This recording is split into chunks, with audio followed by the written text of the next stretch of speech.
Estamos arriesgando un futuro nuestro y un futuro de nuestros hijos. La guarnición está tomada enteramente por personal de suboficiales y oficiales, los cuales tienen la cara pintada. El episodio de Semana Santa movilizó a la sociedad argentina. Aquí la gente, en lugar de irse, está llegando en más cantidad. Si esa gente finalmente entraba, esto terminaba en una masacre porque podían responder los militares que estaban armados hasta los dientes. La gente que está con la Constitución y con la democracia, contacto casi directo con los fusiles. Sabíamos que los militares entregaron el gobierno, pero no el poder. Este es un problema estrictamente militar. En ese momento, el temor era la sangre. Estamos demostrando la definitiva decisión de vivir en democracia.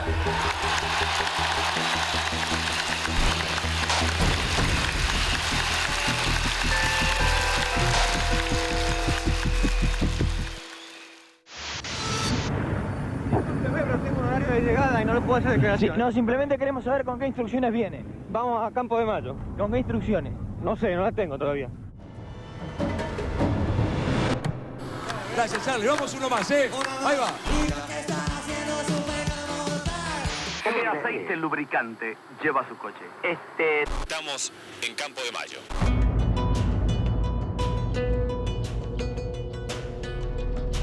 En 1987 puede inscribirse en la serie de levantamientos que jalonaron la historia argentina a lo largo del siglo XX. Esto se inicia en 1930, con el levantamiento contra Hipólito Yrigoyen. Entonces, ese golpe de 1930 se continúa con los otros. 1943, el golpe del 55, y los posteriores, el golpe a Frondizi, el golpe a Ilia. Yo, Juan Carlos Onganía. Todo ese periodo, digamos, los golpes militares son golpes que no producen muertos, ¿sí? En la forma que luego sucede. Eran vistos no con la peligrosidad que después tuvo el golpe del 76. Las Fuerzas Armadas asumieron el gobierno de la nación. Combatiremos sin tregua a la delincuencia subversiva En cualquiera de sus manifestaciones, hasta su total aniquilamiento.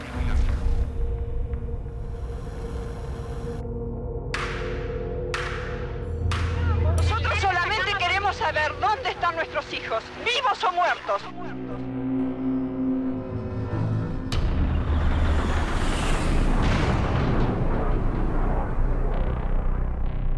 Habla el teniente general don Leopoldo Fortunato Galtieri. El combate de Puerto Argentino ha finalizado. La crisis que acelera o que marca el inicio de la transición argentina es la derrota en Malvinas. En ese momento queda claro que el poder militar ha entrado en crisis. Me parece que eso es lo que acelera los tiempos, a tal punto que entre las Malvinas y el llamado a elecciones van a pasar menos de un año.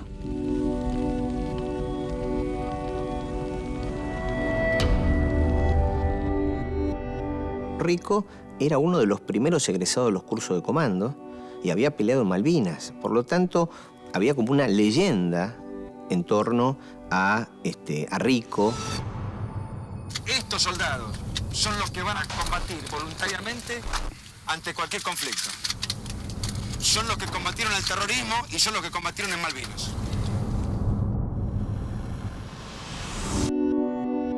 La guerra en Malvinas puso un eje fundamental que hace caer la concepción ideológica de la doctrina de seguridad nacional.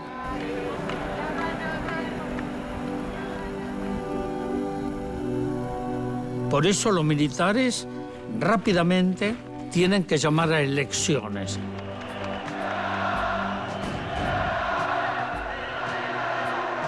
En el año 1982, cuando el régimen militar sabe que se está yendo, decide darse una autoamnistía, pensando en que las amnistías no pueden retrotraerse, diríamos.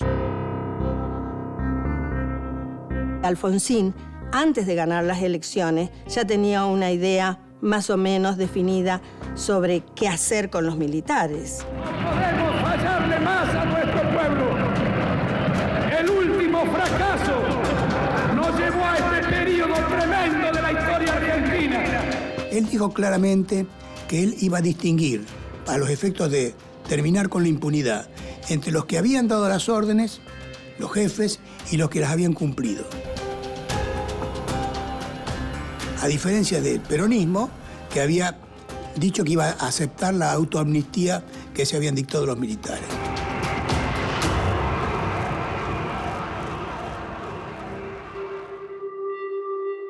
Votemos mañana para consolidar una Argentina en paz y en libertad. El 30 de octubre el radicalismo obtuvo el 52% de los votos, el justicialismo el 40%. Cuando en 1983 Alfonsín gana las elecciones, ese triunfo es un triunfo que todavía está condicionado por el poder del ejército.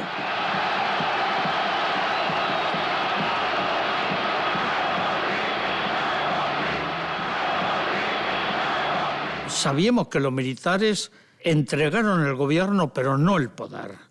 Tenían una cuota muy alta de presión sobre el gobierno de Alfonsín.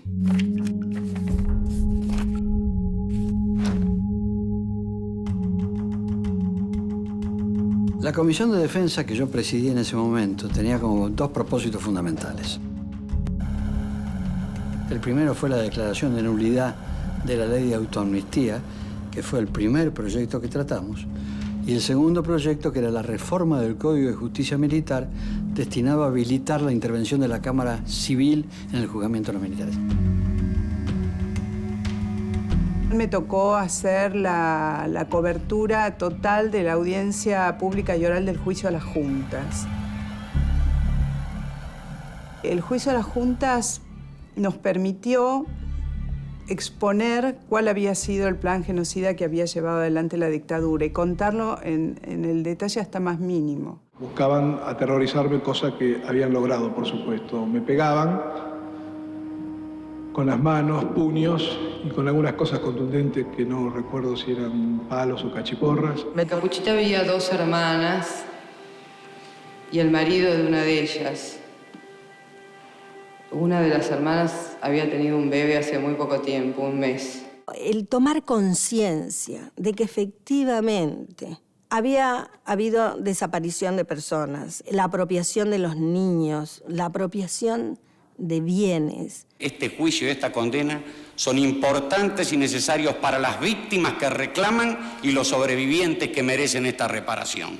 Cuando a veces se lo compara con los juicios de Nuremberg, esto fue más importante todavía, porque los juicios de Nuremberg fueron potencias que ganaron una guerra, que generaron un tribunal especial y que juzgaron a una potencia vencida. Mientras que en este caso fueron juzgados por tribunales naturales, los jueces naturales, y finalmente con la posibilidad del debido proceso y condenados. Señores jueces, nunca más. Silencio en la sala. Silencio. Personal policial desaloje la sala. En el año 85, cuando terminan los juicios, la Cámara Federal reabría la posibilidad de seguir citando nuevos militares, más allá de las tres juntas. Y ahí se va a plantear la posibilidad de lo que se llamó el punto final, o sea, establecer un límite para la recepción de denuncias.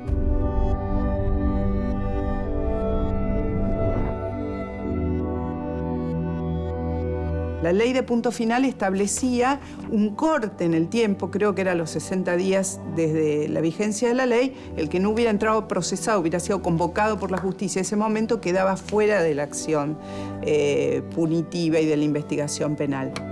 Esto implica una claudicación política frente a la presión del poder militar.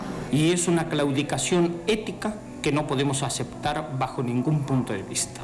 Hubo muchos organismos que llevamos y presentamos las causas. Y ahí es donde reaccionan para dar este cuestionamiento o golpe al gobierno de Alfonsín. De alguna manera se le vuelve en contra, porque ahora, en lugar de ser unos pocos los oficiales, ahora las denuncias van a crecer y van a llegar a una cantidad de oficiales subalternos que antes no habían sido denunciados. Entonces, si lo que se quiso era cerrar el tema de las denuncias, la ley lo único que hizo es abrir un número bastante mayor al que el gobierno esperaba.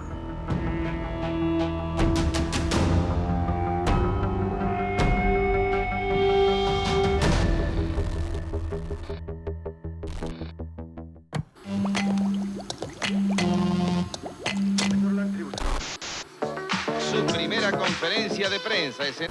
Ernesto Barreiro buscó refugio en un cuartel cordobés con la solidaridad pasiva de algunos de sus camaradas. José Barreiro, ¿por qué esto? Mire, en mi opinión estamos atravesando por una etapa, le diría, dramáticamente crítica para la vida del ejército. La cosa empieza en Córdoba cuando el mayor Barreiro no acude a una citación de un juzgado de Córdoba. Inmediatamente nosotros lo destituimos. El mayor Barreiro era un oficial poco prestigioso al interior de las Fuerzas Armadas, cuyo mayor conocimiento tenía que ver con su rol de represor en el Tercer Cuerpo. O sea, era un oficial oscuro. Una cosa es un oficial desprestigiado, escondiéndose en un regimiento, y otra cosa es un caudillo militar estableciéndose en el centro de la escena en Campo de Mayo, a unos pocos kilómetros de la capital federal. Este que está acá es el verdadero ejército nacional. Es el ejército que se puso de pie. El levantamiento de abril del 87 es la primera evidencia de que los militares habían empezado a reagruparse en cierta forma y una rebelión explícita frente al gobierno civil.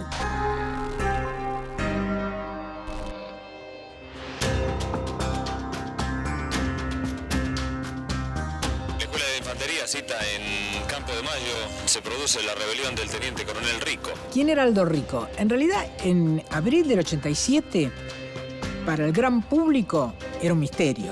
No somos enemigos de la población, ni somos enemigos del gobierno, ni queremos que se vaya el gobierno. Este es un problema estrictamente militar. Este es un problema estrictamente militar. La situación en Campo de Mayo permanecería tal cual. Los rebeldes siguen en la escuela de infantería. En la Semana Santa del 87 yo estaba trabajando como conductora del noticiero central de Canal 7. Estamos trabajando para aportar la mayor cantidad de información posible. Era co-conductor conmigo Carlos Campolongo. En estos momentos estamos escribiendo una página inédita en nuestra historia.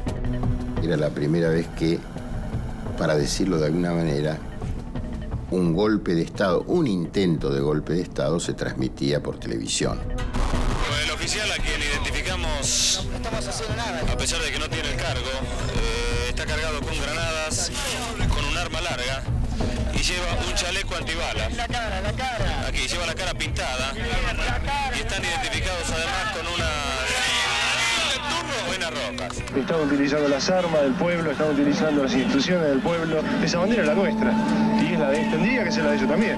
En ese momento la conducción militar nos informa que era una situación que ellos creían que iba a controlar, de tal manera que Alfonsín, que estaba por irse a descansar en esos días en Semana Santa, él se va a Chascomús, pero como la situación estaba lejos de ser controlada, regresa inmediatamente a Buenos Aires y comenzamos a dirigir los acontecimientos desde Buenos Aires.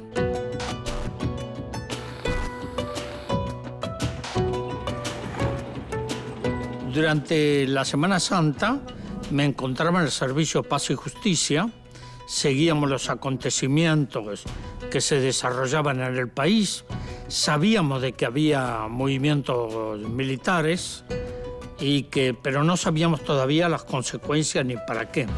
No insten a la población para que venga acá porque no somos enemigos de la población. 50 metros de la puerta 2 de Campo de Mayo nos encontramos con esta manifestación de alrededor de 500 personas. En este momento están cantando el himno nacional.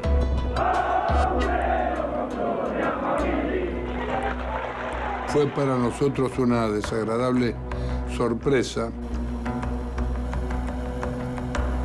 sobre todo porque en el caso personal la recibí llegando a Puerto Iguazú en un vuelo de aerolíneas. Iba con la entonces mi mujer. La gente justamente está ubicada sobre la puerta de acceso mismo a la Escuela de Infantería, a donde de ahí a unos metros hacia adentro están justamente las tropas pertrechadas y fuertemente armadas, y esto podría terminar en algo realmente complicado. Yo vivía cerca de Campo de Mayo, en Ruta 8 y Avenida Márquez, ¿no? Yo fui a Campo de Mayo como fueron muchas otras personas.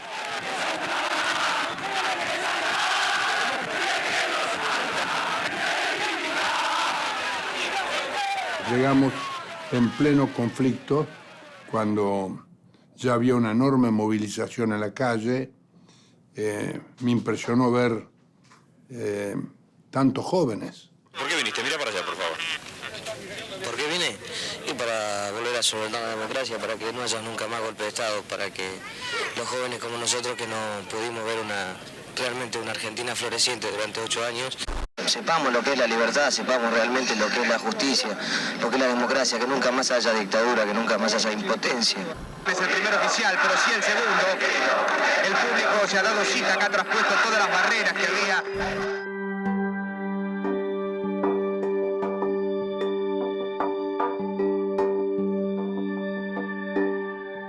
Fui edecán de Alfonsín en los años 87 y 88, y el decreto que menciona las misiones del edecán figura como primera misión ser su seguridad personal inmediata. El presidente, la pregunta que me hizo era quién era el teniente coronel Rico, si lo conocía. ¿Cuántas garnizones lo respaldan usted? Todas. El teniente coronel Rico y yo servimos como instructores del Colegio Militar de la Nación, y por lo tanto nos conocíamos muy bien. Él era un oficial muy destacado, líder de sus cadetes y líder dentro de la infantería para los oficiales subalternos. Él ya había tenido conflictos con Videla y con Viola cuando era docente del colegio militar. Estos soldados son los que, equivocados o engañados, hicieron muchas cosas, pero siempre pensando en el bienestar y en la función del servicio a la nación. ¿Qué querían? ¿Cuáles eran las consignas? Primero, querían que fuera removido Ríos Ereñú, que era el jefe del ejército, y también querían que el generalato, desplazara al generalato. Ríos Ereñú había tenido un cargo muy importante durante el proceso. De hecho, había sido jefe de un regimiento en Tucumán en tiempos del Operativo Independencia. Y sin embargo, no estaba citado a declarar. Los que estaban de los sectores medios hacia abajo desconocían a las cúpulas, desconocían el poder de conducción, se sentían como que habían sido entregados a la justicia por esas cúpulas. Entonces, querían eso, querían una solución política a los procesamientos. Cuando Rico habla de solución política y cuando ciertos políticos de la época hablan de solución política, están hablando de amnistía. Terminar con los juicios mediante una ley que establezca el perdón para todos aquellos que están encausados. Hemos dado el ejemplo, nos hemos puesto de pie.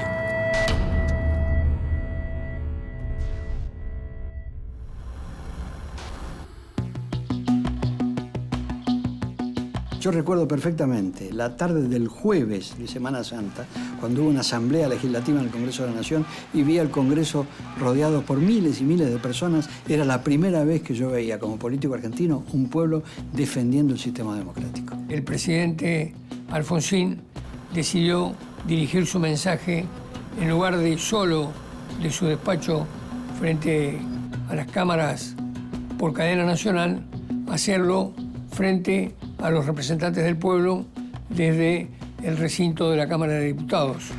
Transmite LRA1. Yo lo acompaño al Congreso y al bajar era una gran cantidad de gente que ya estaba en la puerta esperándolo.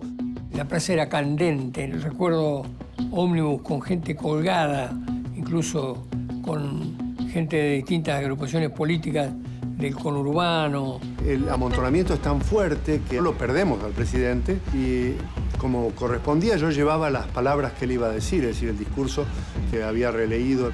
Y la entrada del presidente fue recibida de pie y con aplausos.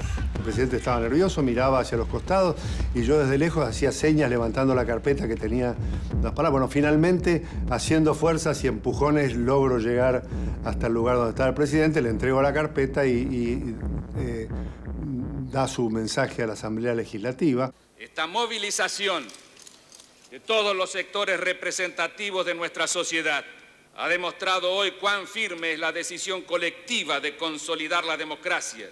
No he de hacer concesiones ante iniciativa o presión alguna que pretenda limitar, condicionar o negociar el igualitario sometimiento de todos los ciudadanos, con o sin uniforme, a los dictados de la ley.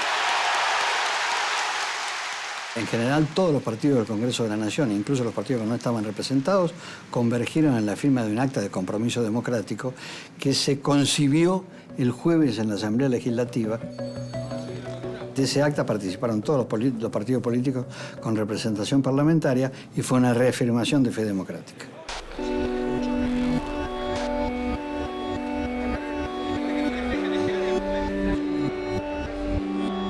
El peronismo renovador está con una presencia importante hoy aquí. Por supuesto, me imagino que todos nuestros muchachos y muchachas, todos nuestros hombres que hemos convocado a esta movilización se harán presentes con sus estandartes, con su bandera. Nos encontramos en la Casa Rosada con Antonio Cafiero, con Ítalo Luder, que había sido el candidato opositor a la figura del presidente Alfonsín, y bueno, y nosotros. Con lo que había sido la renovación justicialista, fundamentalmente con Antonio Cafiero y algunos de quienes lo rodeaban, creo que existió una sincera y auténtico apoyo a la estabilidad democrática. Nuevos patrulleros de la Policía de la Provincia de Buenos Aires junto al portón de la Escuela de Infantería. Las imágenes son mucho más elocuentes que todo lo que nosotros podamos decir. Esto que tanto decimos que es un cabildo abierto, estamos precisamente en el cabildo, porque esta es una gesta histórica. Los medios transmitieron prácticamente en cadena durante los 4 días de Semana Santa, fueron factores determinantes de movilización popular. A través de la señal de ATC estamos llegando a buena parte del territorio nacional y que para muchas zonas somos el único medio de comunicación. El Campo de Mayo estaba rodeado de una verdadera multitud que interpelaba a los gritos a los carapintadas que estaban adentro.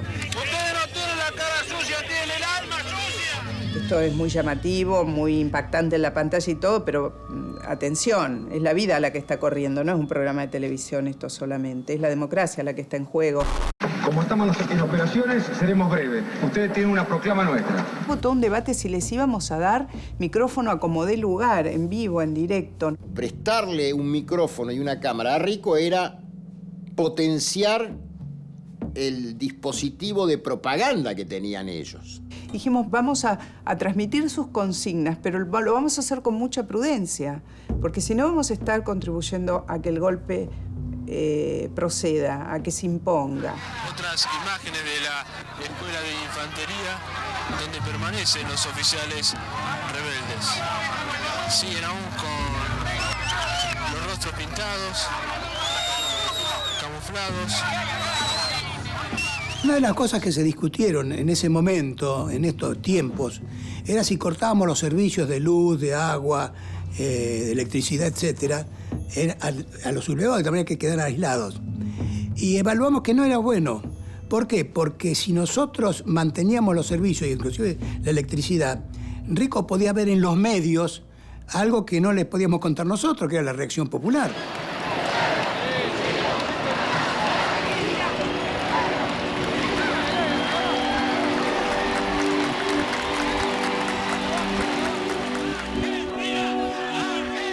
Las multitudes se volcaron a las calles con sus familias. Era muy conmovedor ver a padres, a madres, a maestras con los guardapolvos.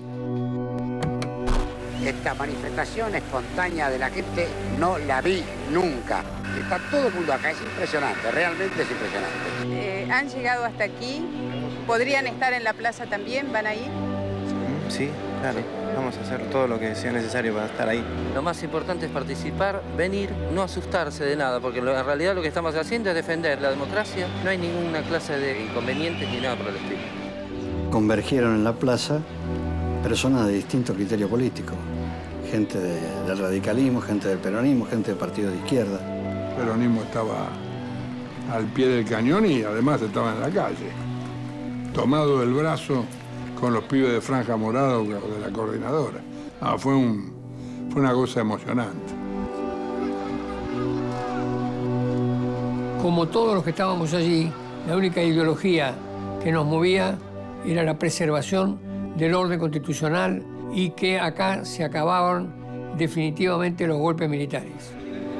Aquella movilización superó mis cálculos y superó en su extensión territorial, porque no solamente fue en la ciudad de Buenos Aires, sino que también fue en todas las ciudades del país. Lo único que estamos reafirmando es la soberanía del pueblo en esta provincia y en esta nación. La movilización popular aquí en Ushuaia no tiene precedentes. Y lo más conmovedor es que no se iban de la plaza. La vigilia era durante todo el día y durante toda la noche, e incluso en las puertas mismas de Campo de Mayo.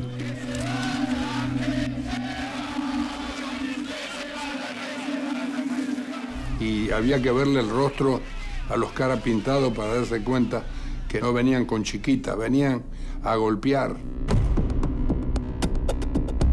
Del otro lado de la valla. ¿Por qué, señor? ¿Por qué hay que pasar del otro lado de la valla, oficial?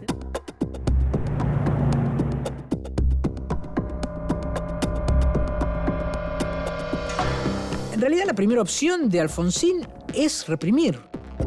Reprimir. La idea que el presidente transmite es que el segundo cuerpo de ejército, que estaba a órdenes del general Araiz, iba a ser el que se iba a desplazar hacia Buenos Aires. Continúan haciendo los aprestos.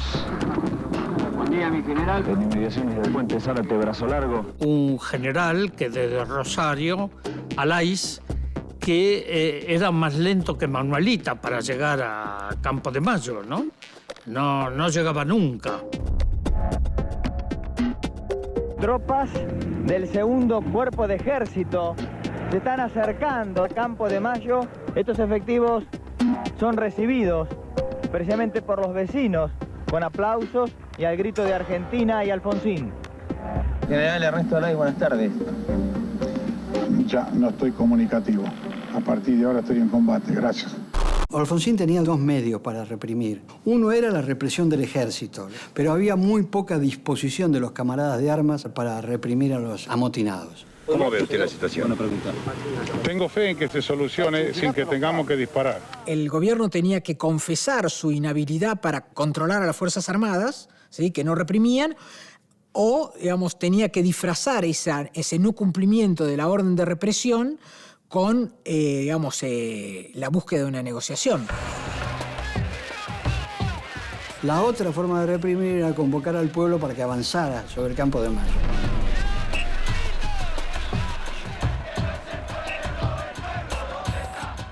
Mi posición personal era tomar Campo de Mayo.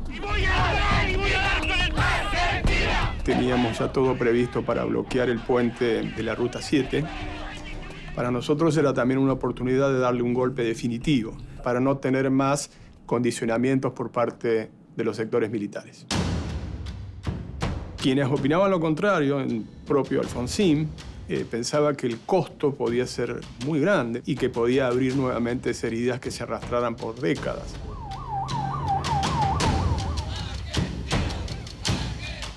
¿Qué es lo que quería Alfonsín y que me decía? Yo quiero rendir a los sublevados y que no haya muertos en la Argentina. Es decir, había que desterrar la violencia política en el comportamiento político de los argentinos.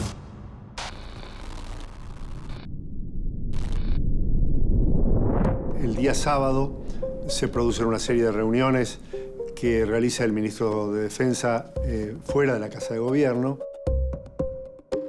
Lo primero que me plantea Rico cuando nos encontramos, que esto no es un golpe de Estado. No es un golpe de Estado. Pero me da una lista de 5 puntos, los cuales tendríamos que aceptar. El problema es estrictamente militar. Pedían que se retirara el jefe del ejército, el general Ríos Sereñú. Pedían que su sucesor fuera elegido de una lista de 5 generales. Pedían que hubiera un aumento del presupuesto para las Fuerzas Armadas. También había una demanda relacionada con que no hubiera sanciones para quienes habían tomado la posición junto al teniente coronel Rico. Y pedían una solución política a la situación de los juicios. Yo le dije, mire Rico, si usted me dice que esto no es un golpe de Estado, pero pretende nombrarme el jefe de Estado Mayor del Ejército, pretende que nosotros prohibamos a los medios de comunicación que hablen, pretende que dictemos una amnistía, pretende que aumentemos el presupuesto militar, bueno, si esto no es un golpe de Estado, se le parece bastante. El público que se ha reunido frente a la puerta de acceso está efectuando una peligrosa presión y a punto está de desbordar a la guardia que aquí está custodiando la entrada. El tema era una carrera contra el tiempo. Había gente que estaba pugnando por entrar y yo sabía que si esa gente finalmente entraba, esto terminaba en una masacre porque podían responder los militares que estaban armados hasta los dientes y que estaban acuartelados. Esta es la situación que se vive al caer la noche frente a la escuela de infantería. Cuando la gente que está con la Constitución y con la democracia, contacto casi directo con los fusiles. Yo le digo, mire Rico, yo no le puedo garantizar cuánto tiempo más puedo contener a la gente que está aquí a 500 metros. Bueno, yo le voy a entregarle la unidad, me dice, pero hace 4 días que no duerme, la gente está tomando cosas para estar más despierta, puede estar excitados, entonces yo necesito serenarlos y entregarlos mañana a la mañana.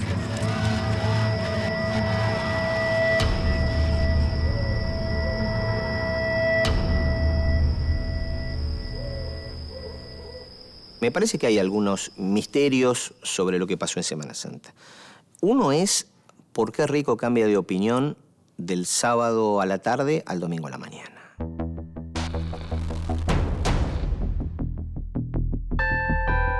Vuelvo a las 10 de la mañana el día siguiente para recoger la unidad rendida y Rico viene con una escolta de 15 armados hasta los dientes y me dice a mí que yo lo había corrido con la vaina, que quería pasar a la historia como héroe que no había claudicado frente a ellos, pero que el gobierno en realidad estaba dispuesto a dar la amnistía.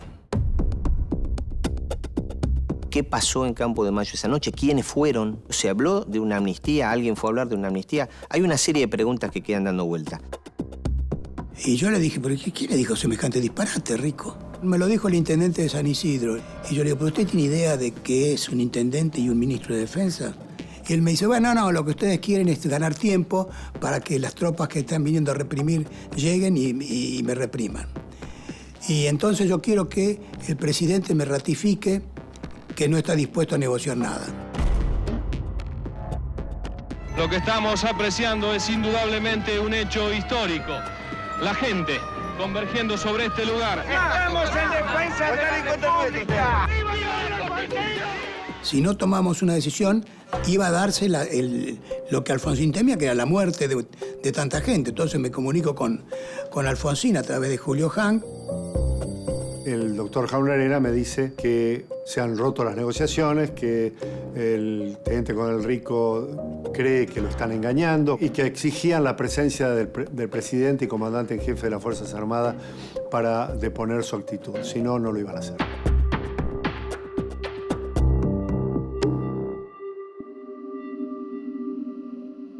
Transmito yo al presidente lo que me acaba de decir el doctor Jaume Arena y realmente reacciona enojado. Me están sacando de las casillas, esto hay que terminarlo y voy a invitar a la población que está reunida aquí que me acompañe a Campo de Mayo, caminando. Y Alfonsín tiene la loca idea de pretender que toda esa multitud que cubría la Plaza de Mayo lo acompañara a pie hasta Campo de Mayo. Aquí la gente, en lugar de irse, está llegando en más cantidad. Le dije, me parece, señor, que es una muy mala decisión. Esto va a hacer llegar al anochecer a Campo de Mayo. ¿Quién nos va a dar seguridad en la marcha? Era como ir a pie a Luján. Una idea loca, pero eso da una dimensión de que Alfonsín solo se sentía en ese momento rodeado por la gente, que sentía que su punto de fortaleza era la gente que no quería ceder a la democracia. Alfonsín me vuelve a llamar y me dice, he cambiado de decisión, me voy a dirigir a la población que está en la Plaza de Mayo ahora. En la histórica Plaza de Mayo hará uso de la palabra a continuación el señor presidente de la Nación Argentina.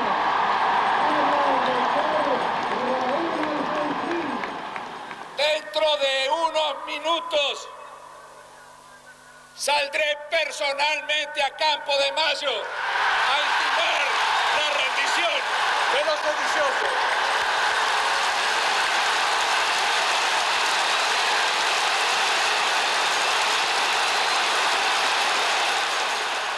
Les pido a todos que me esperen acá y si Dios quiere y nos acompaña a todos los argentinos, dentro de un rato vendré con las soluciones.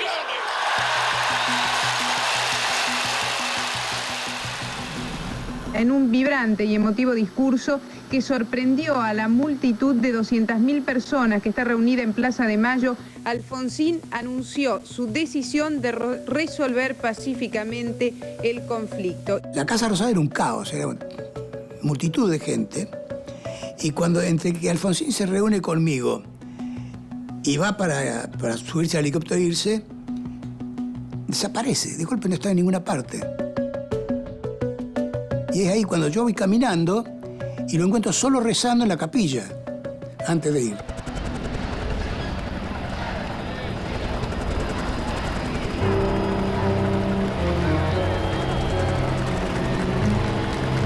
El presidente está viajando en este momento en helicóptero hasta Campo de Mayo, donde obviamente en nombre de los argentinos va a intimar la rendición de los sediciosos.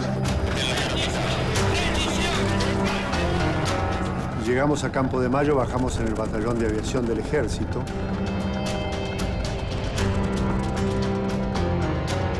Ni bien ingresan al edificio del Comando de Institutos Militares, se sientan Venturino y Rico de un mismo lado de la mesa, el presidente Alfonsín en la cabecera y yo quedo parado detrás del presidente.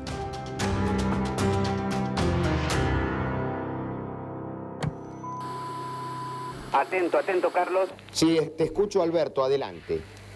Según ha trascendido, el presidente Alfonsín estaría reunido con el teniente coronel Rico. Se está aguardando los resultados precisamente de esa reunión. Alfonsín fue a ratificar la posición del gobierno. Prácticamente de entrada Rico quiso decir que había negociado. Acá no se viene a negociar. Dijo al fin, acá yo vengo a recoger la unidad militar rendida. El teniente coronel Rico explica que el reclamo era básicamente en contra de las autoridades militares y lo que estaba sucediendo en este momento también con la cantidad de citaciones y procesamientos en la justicia sobre los que habían actuado en la lucha contra la subversión. Los altos parlantes se están convocando a mantener la calma y a esperar al presidente. Había muchas personas que sentían miedo de lo que podía acontecer. Muchos de estos jóvenes, de esta gente, alguna identificada con pancartas, otros no, han permanecido parte de la noche allí. Teníamos a su vez que sostener desde la transmisión el espíritu de la plaza. El espíritu de decirles, quédense, acompañen, estamos todos juntos, estamos para protegernos entre nosotros. Fue muy fuerte ese día, muy fuerte. Para el presidente Alfonsín fue un momento muy difícil. El presidente manifiesta que el resultado de la la ley de punto final no había sido el que todos esperaban y que ya estaba escrito y preparado para mandar al Congreso otro documento legal, que sería luego la ley de obediencia debida, digo yo, que iba a manifestar la no responsabilidad de aquellos que solamente habían acatado órdenes claras y precisas y no se habían excedido. Creo que para los que estábamos alrededor se comportó como un jefe de Estado. Nosotros continuamos en esta transmisión ininterrumpidamente hasta que el presidente de la Nación regrese a la Casa de Gobierno y dé la respuesta en los balcones tal cual lo ha prometido. Nosotros nos quedamos en un estado de extrema tensión en el estudio porque sabíamos que de ahí salía sí o sí el desenlace, ya no había otra instancia posible. Se acerca el teniente coronel Rico. Llegado a un acuerdo con el señor presidente, como comandante en jefe de la Fuerza Armada. Hace 20 minutos concluyó la charla entre el presidente Alfonsín y el teniente coronel Rico y concluyó la misma con el resultado que implica la rendición incondicional del teniente coronel Rico. A partir de esta información, allí llega un helicóptero, está aterrizando en el helipuerto de la Casa de Gobierno. Cuando Alfonsín volvió y subió, nosotros no sabíamos qué iba a pasar. Estábamos ahí siguiendo la transmisión en vivo. Ahí está el edecán presidencial, ciertamente, y el doctor Alfonsín, que baja en el helipuerto de la Casa de Gobierno. Había muchísima gente, en todos lados. En ese momento, mientras el presidente ingresa a su despacho, se me acerca a mí un arquitecto de la Casa de Gobierno y me dice: teniente coronel, tenga cuidado porque si al balcón suben más de 21 personas, se cae el balcón.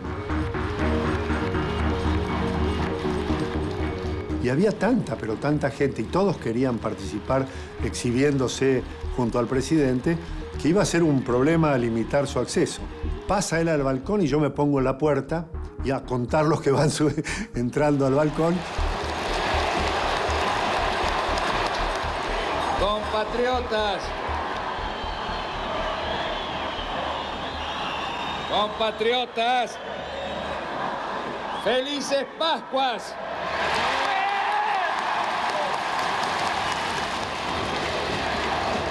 Los hombres amotinados han depuesto su actitud. Yo lo único que recuerdo es que yo solo pude llorar. Era el desahogo después de 4 días de una tensión increíble que excedía totalmente lo profesional. Y hoy podemos todos dar gracias a Dios. La casa está en orden y no hay sangre en la Argentina. Cuando Alfonsín anuncia las felices Pascuas, pone en un mismo plano el hecho de haber sofocado una rebelión militar y que ha sido superada sin muerte, que es lo que pasó. Y les pido a todos ustedes, vueltas a sus casas, a besar a sus hijos, a celebrar las Pascuas en paz de la Argentina.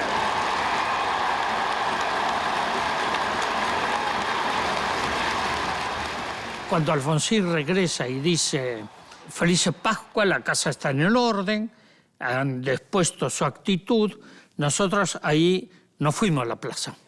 No fuimos a la plaza porque no estábamos de acuerdo con eso, era una claudicación.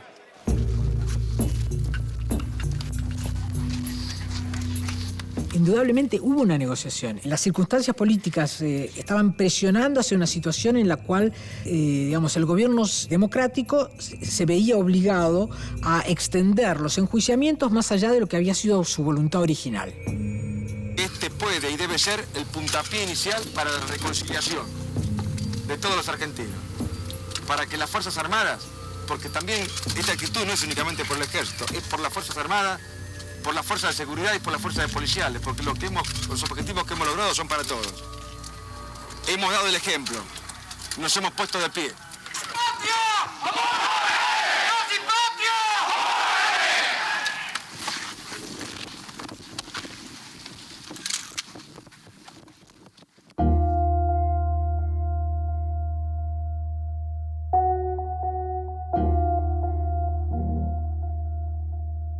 Todo lo que pasó después fue el principio del fin de la primavera alfonsinista. También sabíamos que Alfonsín no iba a poder ir a fondo como lo pretendía.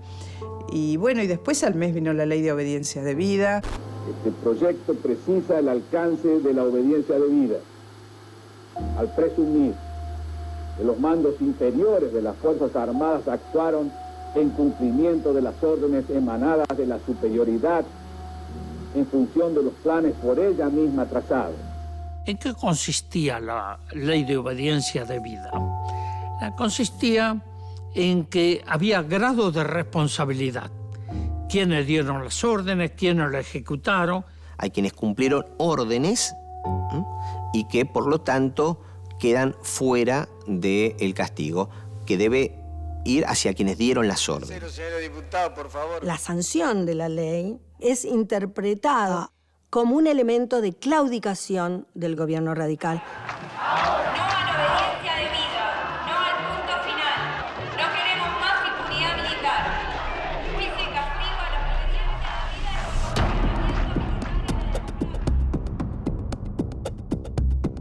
Y eso no terminó de resolver las cosas porque después tuvimos la situación de Montecaseros, que fue absolutamente dramática, para no hablar de, para mí más grave, que fue Villa Martelli. Los otros levantamientos son levantamientos para la defensa, en cierta forma, corporativa de los propios Carapintadas. El pueblo quiere tener leones en los cuarteles. Unidades motorizadas llegan al batallón de Villa Martelli.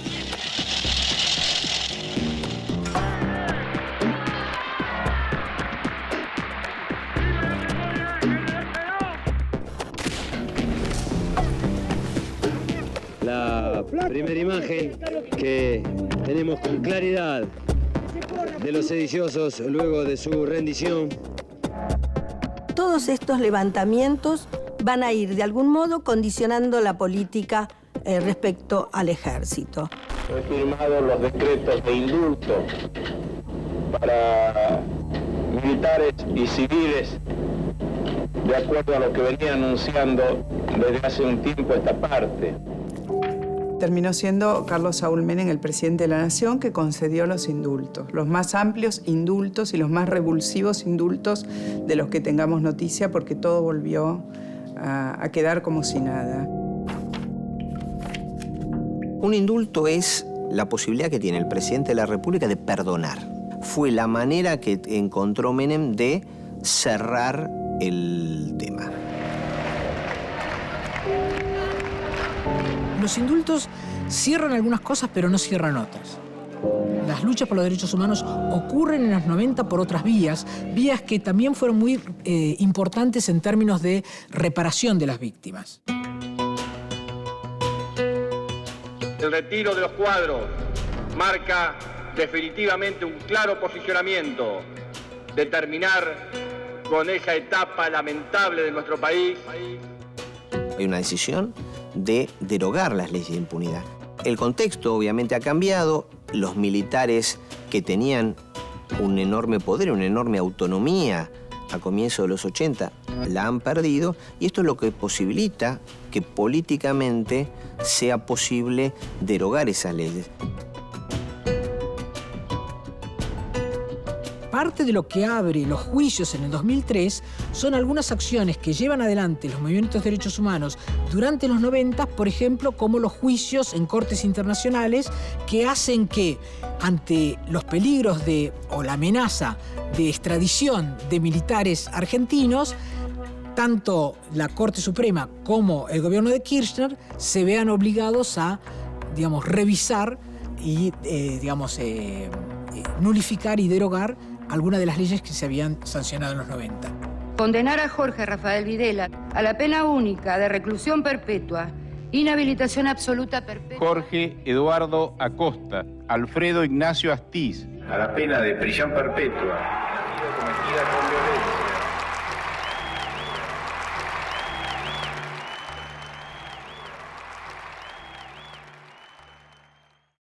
Los militares sublevados en la Escuela de Infantería de Campo de Mayo.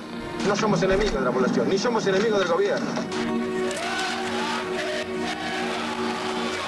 Tengo fe en que se solucione sin que tengamos que disparar.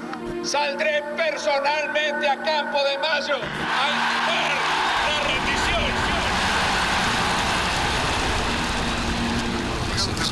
Señor presidente, como comandante en jefe de la Fuerza Armada. La casa está en orden y no hay sangre en la Argentina.